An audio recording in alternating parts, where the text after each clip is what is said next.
We have two premium crossovers that you might be cross-shopping. That's right, we're right down the road from Gold Mine Hill, and we have the brand spanking new Alfa Romeo Stelvio and the brand spanking new Range Rover Velar. They're both luxurious and high performance. The Velar is a turbo diesel, the Stelvio has a gasoline turbo.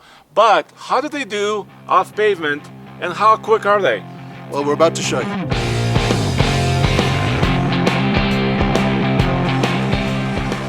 It's kind of interesting. Both of these vehicles are set up nicely for very light off-roading. This vehicle has 8.1 inches of ground clearance, and the Range Rover has 8.4 inches of ground clearance. It's not too bad, and it's made short work of most of this course. Now, wheels and tires, believe it or not, they're actually very similar. They're both 20-inch wheels. I actually really like the ones on the Alfa Romeo. Now, these are Continentals, and these are Pirelli Scorpions, both of which are more biased towards street and hard weather, snow, what have you. I've decided that I'm going to take this at a fairly good rate of speed because I have nothing to aid up this road. There's no buttons to push to shut off traction control. There are no buttons to push to trigger any locking diff or anything really. I mean, there's just none of it. Although I did pretty good coming up here. Only slipped a little tiny bit, and yeah, easy peasy. All right, I'm gonna attack Gold Mine Hill in the Range Rover Velar. So I'm gonna put Velar into ruts and mud mode. Of course, Velar is actually a class above the Stelvio. Velar starts just under $50,000, but this particular model right here are dynamic with HSE package and all the comfort features, including massaging seats. Comes out to $75,000, which is getting up there in price. The Stelvio starts in the low 40s, and the one that Nathan has at about 53 grand. But pricing on these two do cross, so you would be cross-shopping these if you wanted a stylish performance crossover.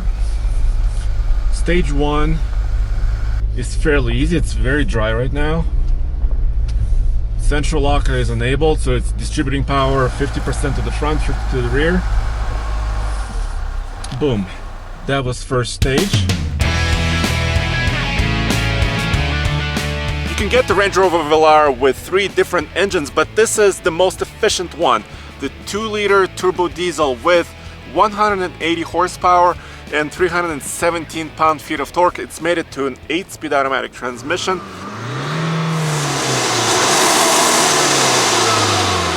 And EPA rating is 26 city, 30 on the highway, and 28 combined.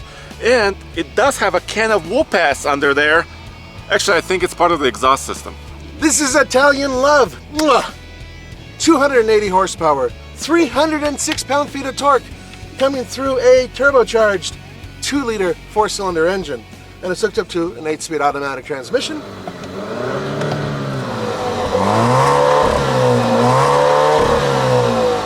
Considering how powerful this engine is, having a combined 24 mpg, that's pretty impressive.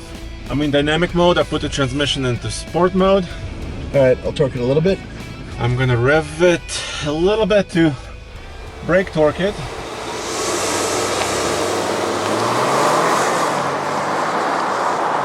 Oh, off the line, he's quick, but bye-bye. Come on! What? He's a mile in front of me. Jeez, these brakes are really aggressive.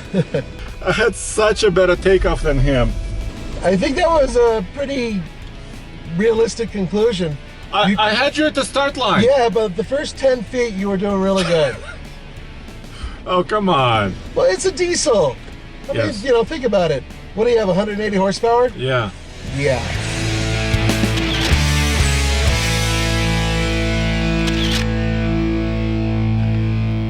Okay, now how about the 0 to 60?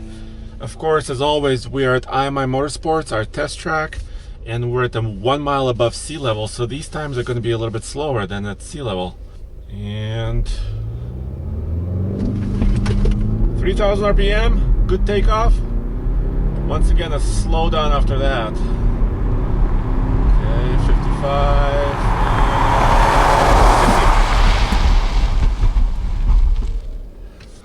11.13. So this is basically at elevation an 11-second car. There's a lot about this car I like. I have a weakness for Italian cars. I have a weakness for anything Italian. Italian clothes, Italian women, Italian food. Oh yeah. I'm in dynamic mode. I'm going to rev it to about 2,000 RPM and take off. Whoa! It'll let you rev up to 3,000 RPM, but it does really weird stuff with the brakes. Woo! 6.36.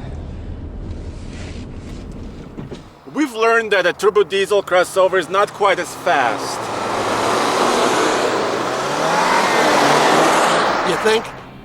Yes, but is it more off-road worthy? It's a Range Rover, so it should be. Yeah, you know, I don't think I have any off-road settings whatsoever. Let's see how they do on stage 2. I'm going to try to 2-foot it. Basically have 1 foot on the brake, 1 foot on the accelerator, and that way I can constantly be accelerating as I go around. I'm adding a little bit of resistance.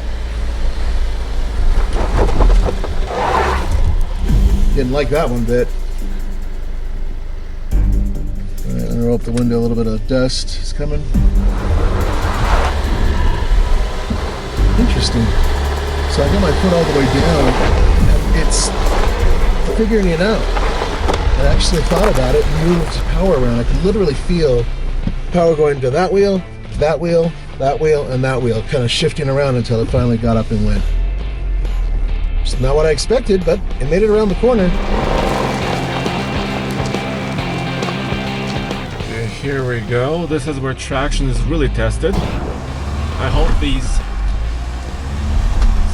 barely Scorpion tires will actually give me enough bite. I have a lot of torque. Not much problem. As soon as I gave it a little bit more throttle, it figured it out and it got going. Interesting. So Velar can actually do some stuff off-road. As you've probably guessed by now, the Range Rover really is built for smooth driving on-road and decent off-road ability, whereas the Stelvio is built more for fun driving and on-pavement dominance. I love the power. Yeah, it's not a quadrifoglio, but in terms of being able to squirt out of a corner,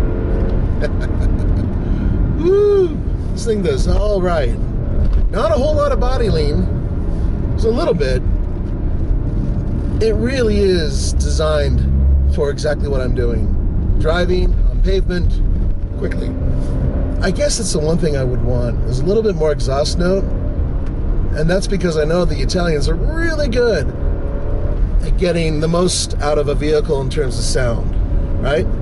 I was feeling miserable this morning. I'm feeling a lot better. This is the best medicine you can ask for, having a fun performance car that you can throw around corners. The approach, breakover, and departure angles on the Stelvio are just not enough to tackle stage 3. So here I go in the Range Rover. Okay, stage 3. I am nervous, I have to say, because this is a very expensive SUV crossover, and stage 3 is really a lot of articulation, a lot of angle on this. Once again, I want to make sure I am in. I'm gonna go into sand mode because it's so dry here, and the central locker is enabled. I'm gonna first attempt it pretty slowly. The sun is in my eye.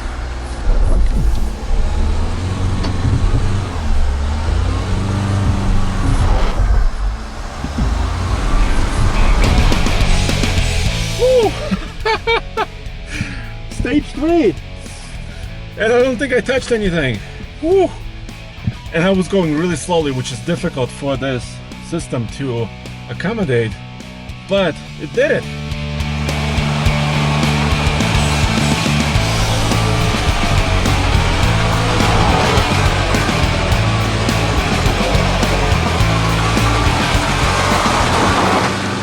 Not exactly surprised with how this did, right? The Range Rover performed exactly the way I expected it to, but I am surprised with the Stelvio. Its traction control system did everything right going around that corner. All I had to do was keep accelerating and it made it. Unfortunately, with the approach angle that this thing has, there's no way we could have tried the third obstacle. I thought it's not even gonna make up stage one, but it made easy work of that and made it around the corner. Of course, this is more of a performance on-road machine, and I think this trail here, it's not happy here. No, this is the maximum of its level of ability. But think about it this way, guys. If it can do fairly well on Goldmine Hill, then it does fairly well in other types of difficult terrain. So I can't wait to get one of these into the snow in the near future. And the Velar, even though it's stylish, it's very high-tech, it's still a Range Rover. It proved it on stage 3. It certainly did. Hey guys, thank you so much for joining us for the Fastlane Car. It's Nathan and Andre. Don't forget to go to tflcar.com for news, views, and real-world off-road reviews. Ciao.